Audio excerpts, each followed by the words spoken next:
Alright, so purchased this billet fuel rail.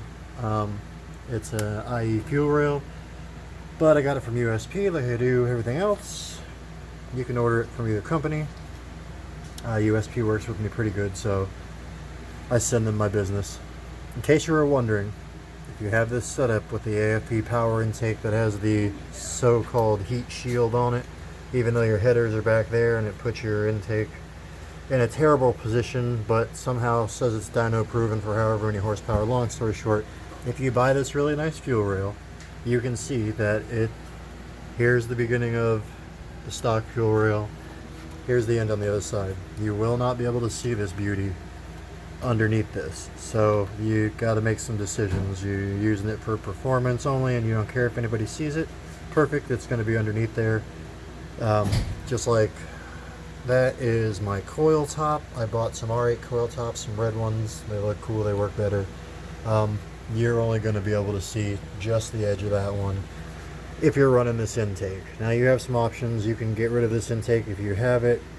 You could definitely could just run this, get rid of this heat shield, but you're going to lose this mounting point here for that, so you're going to have to figure something else out there. It wouldn't be too hard off the back of the firewall. But yeah, it's going to be hidden along with a lot of other goodies, because this intake was like $400 something when I bought it brand new, and there's no way I'm getting rid of this heat shield. So the hood won't be open, and most of the parts that we're getting installed, much like the strut tower bar I told you about, is going to go underneath that rain drip tray right there, and you're not going to be able to see it anyway. So when you order this fuel rail, it comes with your hardware from IE. Here's your ports.